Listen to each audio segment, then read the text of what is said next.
Amigos e amigas, vamos a mais um momento da liturgia da palavra que eu transmito sempre nas minhas redes digitais, de forma antecipada para que você se prepare. Você que é presidente de celebração eucarística, celebração da palavra, você que é ministro da palavra, eu faço antecipadamente para que você se prepare, porque eu procuro ser um católico diligente. Bem, neste vídeo, para você que acessa Paulo Roberto Maciel no YouTube, Instagram, Facebook e blog, eu transmito a liturgia referente ao dia 6 de março de 2026, sexta-feira, segunda semana da quaresma, no ano litúrgico A, cuja cor dos paramentos litúrgicos é roxa, conforme eu estou simbolizando com este lenço aqui no pescoço. No rito temos a missa própria com o prefácio da quaresma. Vamos à primeira leitura, que é a leitura do livro do Gênesis, capítulo 37, versículos do 3º ao 4º, 12 ao 13a e 17b ao 28. Israel amava mais a José do que a todos os outros filhos, porque lhe tinha nascido na velhice, e por isso mandou fazer uma túnica de mangas longas.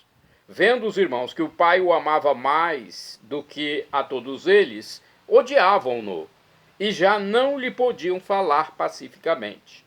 Ora, como os irmãos de José tinham ido apacentar o rebanho do pai em Siquém, disse Israel a José: teus irmãos devem estar com os rebanhos em Siquém. Vem, vou enviar-te a eles. Partiu, pois, José atrás de seus irmãos e encontrou-os em Dotaim. Eles, porém, tendo-o visto ao longe, antes que se aproximasse, tramaram a sua morte. Disseram entre si: aí vem o sonhador, vamos matá-lo e lançá-lo numa cisterna. Depois diremos que um animal feroz o devorou. Assim veremos de que lhe servem os sonhos. Rúben, porém, ouvindo isto, disse-lhes: não lhe tiremos a vida. E acrescentou: não derrameis sangue, mas lançai-o naquela cisterna do deserto. Não o toqueis com as vossas mãos. Dizia isto porque queria livrá-lo das mãos deles e devolvê-lo ao pai. Assim que José chegou perto dos irmãos, estes despojaram-no da túnica de mangas longas, pegaram nele e lançaram-no numa cisterna que não tinha água. Depois sentaram-se para comer. Levantando os olhos, avistaram uma caravana de ismaelitas. Os camelos iam carregados de especiarias, bálsamo e resina, que transportavam para o Egito. E Judá disse aos irmãos: que proveito teríamos em matar nosso irmão e ocultar o seu sangue? É melhor vendê-lo a esses ismaelitas e não manchar nossas mãos, pois ele é nosso irmão, nossa carne. Concordaram os irmãos com o que dizia. Ao passarem os comerciantes madianitas, tiraram José da cisterna e por 20 moedas de prata o venderam aos ismaelitas, e estes o levaram para o Egito. Palavra do Senhor, graças a Deus. Salmo responsorial é o Salmo 104 na Bíblia Vulgata ou 105 na Bíblia de Jerusalém. Os versículos 16 a 17, 18 a 19, 20 a 21. O refrão, quinto A, versículo 5a. Lembrai sempre as maravilhas do Senhor. Repitamos: lembrai sempre as maravilhas do Senhor. Mandou vir, então, a fome sobre a terra e os privou de todo o pão que os sustentava. Um homem enviara à sua frente José, que foi vendido como escravo. Lembrai sempre as maravilhas do Senhor. Apertaram seus pés entre grilhões e amarraram seu pescoço com correntes, até que se cumprisse o que previra, e a palavra do Senhor lhe deu razão. Lembrai sempre as maravilhas do Senhor. Ordenou então o rei que o libertassem. O soberano das nações mandou soltá-lo. Fez dele o senhor de sua casa e de todos os seus bens o despenseiro. Lembrai sempre as maravilhas do Senhor. Repitamos, lembrai sempre as maravilhas do Senhor. Agora vamos ao Evangelho, vamos aclamá-lo e depois proclamá-lo. Evangelho de hoje, escrito por São Mateus, capítulo 21, versículos do 33 ao 43 e do 45 ao 46. Vamos à aclamação. Jesus Cristo, sois bendito, sois ungido de Deus Pai. Jesus Cristo, sois bendito, sois ungido de Deus Pai. Deus o mundo tanto amou que lhe deu seu próprio Filho, para que todo que nele crer encontre vida eterna. Encontre vida eterna. Jesus Cristo, sois bendito, sois ungido de Deus Pai. Jesus Cristo, sois bendito, sois ungido de Deus Pai. O Senhor esteja convosco, Ele está no meio de nós. Proclamação do Evangelho de Jesus Cristo segundo São Mateus. Glória a vós, Senhor. Pelo sinal da Santa Cruz, purifique, Senhor, minha mente, meus lábios e meu coração, para acolher tua palavra e que produza frutos na minha vida. Naquele tempo, dirigindo-se aos chefes dos sacerdotes e aos anciãos do povo, disse-lhes: escutai esta outra parábola. Certo proprietário plantou uma vinha e pôs uma cerca em volta, fez nela um lagar para esmagar as uvas e construiu uma torre de guarda. Depois arrendou-a a vinhateiros e viajou para o estrangeiro. Quando chegou o tempo da colheita, o proprietário mandou seus empregados aos vinhateiros para receber seus frutos. Os vinhateiros, porém, agarraram os empregados, espancaram um a um, mataram a outro e ao terceiro apedrejaram. O proprietário mandou de novo outros empregados em maior número do que os primeiros, mas eles os trataram da mesma forma. Finalmente o proprietário enviou-lhes o seu filho, pensando: ao meu filho eles vão respeitar. Os vinhateiros, porém, ao verem o filho, disseram entre si: este é o herdeiro. Vinde, vamos matá-lo e tomar posse de sua herança. Então agarraram o filho, jogaram-no para fora da vinha e o mataram. Pois bem, quando o dono da vinha voltar, o que fará com esses vinhateiros? Os sumos sacerdotes e os anciãos do povo responderam: com certeza mandará matar de modo violento esses perversos e arrendará a vinha a outros vinhateiros que lhe entregarão os frutos no tempo certo. Então Jesus lhes disse: vós nunca lestes nas Escrituras? A pedra que os construtores rejeitaram tornou-se a pedra angular. Isto foi feito pelo Senhor e é maravilhoso aos nossos olhos.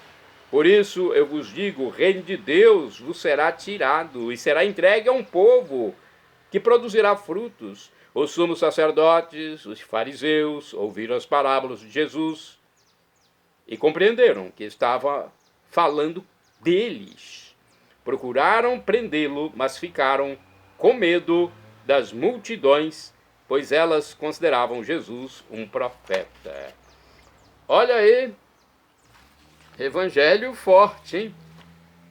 Pelo sinal da Santa Cruz, purifique, Senhor, minha mente, meus lábios e meu coração para acolher sua palavra e que produza frutos na minha vida. Olha, o Senhor veio para plantar no meio de nós sua vinha, seu reino. O Senhor da vinha foi rejeitado por aqueles a quem fora enviado. Não aceitam a proposta da vida que Jesus nos ofereceu. Preferem suas próprias ideias e não a verdade de Cristo. O desejo de poder e a recusa da verdade levaram Jesus à morte. Enquanto houver desejo de tornar-se absoluto, também haverá inocentes ultrajados e mortos. Mas em tudo a pedra rejeitada tornou-se pedra angular escolhida. Deus não nos engana e nele está nossa esperança. E sobre a primeira leitura que fala de José, né, que foi colocado numa cisterna e depois vendido para os ismaelitas, pelos irmãos, sem Deus nada podemos fazer. Jesus, enviado pelo Pai, veio nos revelar a verdade do reino, né? Então nós temos que ter isso em mente. José foi, por exemplo, à frente para salvar o próprio povo de Deus. Deixa eu ver se tem alguma explicação aqui no livro Liturgia Diária. Alguma explicação rápida, né? Não muito profunda. O relato da venda de José como escravo inicia a biografia de uma das maiores personagens bíblicas e prepara o caminho para mostrar a ação de Deus na história. É isso que eu disse, né? E Jesus, através da parábola, mostra como o povo recusou as palavras dos profetas e a própria vinda do Filho de Deus. É isso que nos mostra a parábola que nós transmitimos aqui, né? A mensagem de Cristo. Agora, temos aqui outras reflexões que eu quero passar para vocês, uma delas do livro Palavra e Vida. Aqui diz o seguinte sobre Mateus 21, versículos do 33 ao 43 e 45 ao 46. Hoje somos nós os encarregados de cuidar da vinha. Somos os portadores do tesouro. Todavia, nem o tesouro é para nós, nem os frutos poderão ficar conosco. O tesouro é o Evangelho, e os frutos são para a vida do mundo. Cuidar da vinha não é organizar muito bem nossa paróquia. Também não consiste em saber muito de teologia ou assistir muitas conferências. Isso é pouco, isso não passa de preparo do solo. Cuidar da vinha é amar até o extremo, atender aos necessitados, perdoar sem limites, acolher o que bate à nossa porta, ver que produzimos os frutos no tempo certo. Você está produzindo os frutos do cristianismo? Aqui no livro Dia a Dia com o Evangelho, outra explicação. A vinha da parábola que Jesus conta é o povo de Israel, o proprietário é Deus, o filho do dono é Jesus. Ao narrar esta parábola aos chefes dos sacerdotes e aos anciãos do povo, Jesus os envolve na trama. Qual foi o erro das autoridades? A eles foi confiada a população, mas não zelaram por ela. Eram administradores, mas sentiram-se donos. Administraram mal, oprimiram o povo, eliminaram os profetas que vinham em nome de Deus. Jesus, por sua vez, foi condenado e morto fora da cidade. Porém, ele, a pedra rejeitada, tornou-se, pela ressurreição, a pedra fundamental e recebeu em herança uma nova comunidade aberta aos pagãos e judeus que vão produzir muitos frutos. Cabe-nos perguntar como estamos administrando nossa vida e que frutos estamos produzindo para Deus. Você tem procurado ajudar a salvar almas? Porque tem muitas almas perdidas. Muitas almas que ainda não aceitam Jesus como Salvador e às vezes até zombam de Jesus como fizeram naquele tempo lá atrás, quando Jesus esteve fisicamente no meio do povo. Vamos aos santos do dia, porque os santos respeitaram Jesus e fazem a sua parte para ajudar a salvar a humanidade. Santo do dia 6 de março, São Julião Bispo, morreu em 690. Ele reuniu 3 concílios em Toledo, Espanha. Expôs em seus escritos a verdadeira doutrina, dando mostras de caridade e zelo pelas almas. Santo do dia 6 de março é São Crodegando. Foi bispo, morreu em 766, dispôs que o clero da diocese de Metz levasse observância claustral e seguisse uma irrepreensível regra de vida. Promoveu notavelmente o canto litúrgico. São Crodegando, rogai por mim, rogai por nós junto a Deus. Santo do dia 6 de março, São Fridolino, foi abade do século VIII, oriundo da Irlanda, peregrinou através da Gália e chegou a Säckingen, na Alemanha, onde fundou 2 mosteiros em honra a Santo Hilário. São Fridolino, rogai por mim, rogai por nós, junto a Deus. Santo do dia 6 de março é Santo Olegário, bispo, morreu em 1137. Foi um religioso agostiniano, bispo de Barcelona e arcebispo de Tarragona, Espanha. Trabalhou na restauração da disciplina canônica e reorganização da arquidiocese. Santa do dia 6 de março, Santa Coleta Boilet de Corbie, França, onde nasceu, virgem, morreu em 1447. Santa Coleta foi uma religiosa clarissa que conduziu muitos mosteiros de sua ordem à perfeita observância da regra. Faleceu em Gand, na Bélgica. De acordo com o site do Vaticano, Santa Coleta foi a segunda mãe das clarissas após várias experiências entre as beneditinas e a Ordem Terceira de São Francisco. Ela foi chamada pelo Senhor para reformar o Instituto, segundo o carisma de Santa Clara, austeridade, pobreza e oração litúrgica. Foi canonizada pelo Papa Pio VII em 1807. A obra de Santa Coleta representa um dos exemplos mais famosos no contexto da profunda crise religiosa ocidental na época do Grande Cisma. De fato, os homens que não encontravam mais orientação e amparo nas instituições eclesiásticas buscavam suas respostas num contato direto com Deus. Quando Coleta nasceu em 1381, sua mãe tinha 60 anos e não esperava ter mais filhos. Seu pai era carpinteiro num convento beneditino. Naquele ambiente, Coleta, diminutivo de Nicoleta, em homenagem a São Nicolau de Bari, ao qual foi atribuída a graça do seu nascimento, cresceu respirando Deus, melhor dizendo.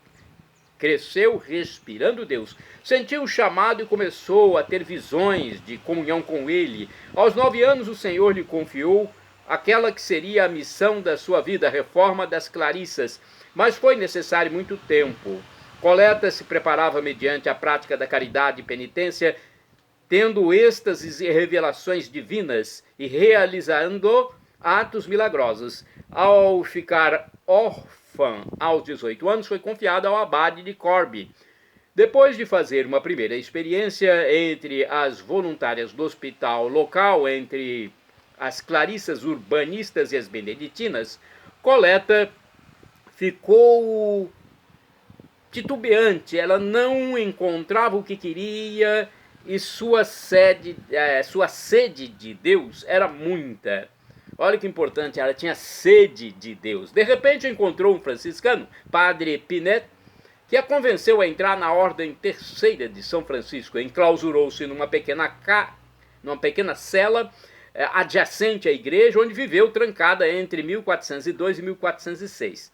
Passava os dias em oração, penitência e costurando paramentos e roupas para os pobres, recebendo visitas somente através de uma grade. Como ela mesma escreveu, o tempo que transcorria era em parte rico de graça, mas também de sofrimento. Coleta questionava-se com insistência sobre o futuro. No início pensava que estas dúvidas provinham do demônio, mas finalmente entendeu que era o desígnio de Deus que abria alas na sua alma. Desta forma, sentiu-se livre para uma decisão. Olha aí, né? Houve o discernimento. Em 1406, Coleta recebeu o véu das clarissas das mãos do Papa Bento XII, que na época, na França, era considerado o Papa legítimo, e emitiu seus votos, segundo a regra de Santa Clara. Desde então começou sua profunda obra de reforma da ordem, que nada mais seria um retorno aos costumes mais austeros das origens, à oração pessoal e comunitária, à vida penitencial em prol da unidade da Igreja. O primeiro mosteiro a aceitar as novas disposições foi o de Besançon. Em breve nasceram muitas outras novas fundações. 12 conventos masculinos também aceitaram a reforma, mesmo mantendo seus superiores. Por fim, a sua obra foi aprovada pelo ministro-geral franciscano e em 1458 pelo Papa Pio II. Os mosteiros coletinos, assim chamados em sua honra, são cerca de 140 espalhados pelo mundo inteiro. Santa do dia 6 de março, Santa Rosa de Viterbo, é outra santa deste dia, hein? Santa Rosa de Viterbo, não tenho aqui tempo para falar sobre ela, mas devemos também saber um pouco sobre a vida de Santa Rosa de Viterbo. Ela foi virgem e morreu em 1253. Foi uma religiosa da Ordem Terceira de São Francisco, que consumou precocemente em Viterbo, Itália. Né? Então, que ela nos proteja no céu junto a Deus. Acesse Paulo Roberto Maciel.